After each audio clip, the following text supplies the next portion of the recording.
Okay. Sup?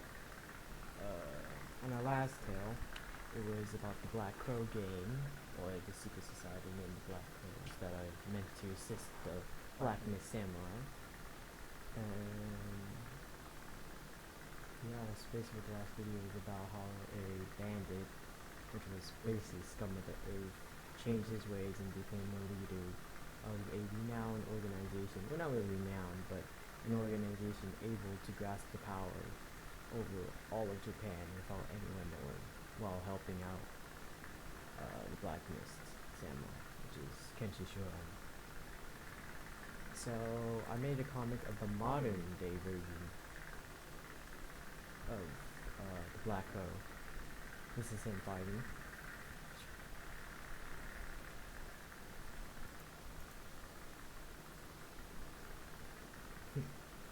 This has been fun, but it's time to end this. Crows hunt. And then action movement, which is there. Suddenly, a bunch of cloaked figures come out of nowhere, surrounding the assailant. And then in an instant,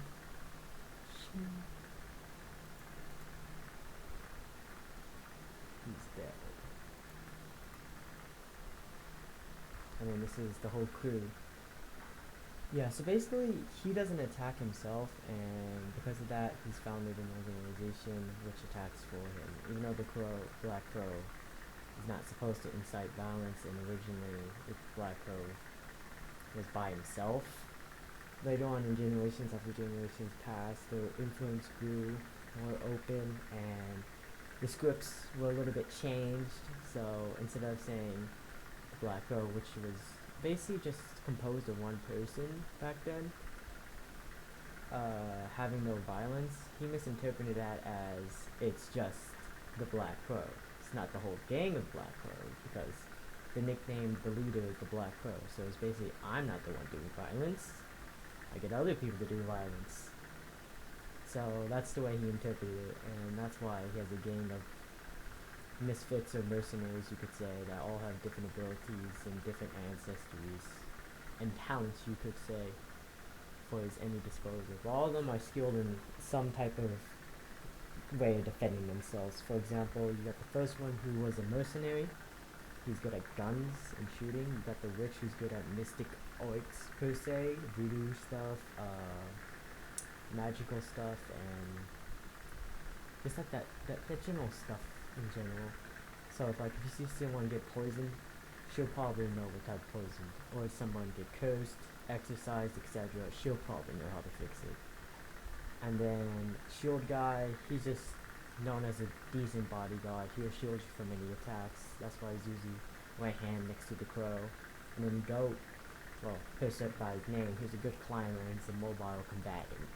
So you would just send him out, and then he probably could assassinate anybody you need, maybe on top of a mountain, or do recon scouting. There's just a bunch of things the other guy's better at than others. Then you got Gem, he's a hacker guy. But the cool thing I thought of his concept is like each of his tools, like a keyboard, hard drives, and mouse, could just suddenly become a weapon. His mouse is used to strangle people because it's made of like high tensile strength material. Then his keyboard literally has a hidden whole ass like knife in it. And then each of his hard drives has these extending things, which is like extending blades. So it's like little switchblades, each of them, and he can just drill them at people. Spectre, Spectre's info gatherer. He's just there in the background. He also gathers, like all of them have decent gathering info, but he's probably the best one. Even though Jim could like hack into mainframes and gather information that way, Spectre is more out in the field, listen to rumors, listen to news and all that junk, and no one would ever spot him. It's so apparent that no one would ever spot him, and he literally has a little tiny knife. Like that knife is so small, it's absolutely pretty useless. Unless you get so close to someone's neck and then openly cut it, but then everyone would see you. And that's his, oh shit, it's thunder.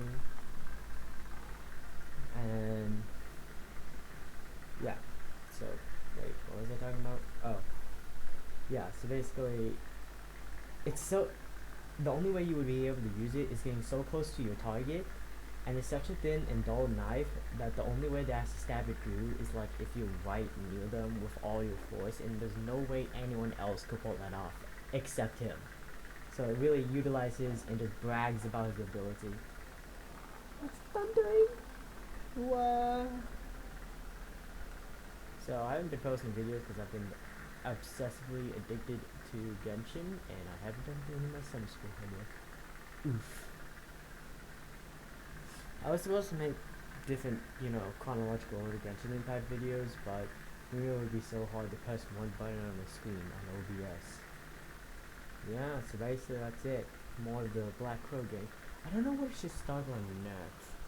I'm thinking of continuing my comic, but there's only like 5 more scenes to go after Eternal Slash, or talk about Stella.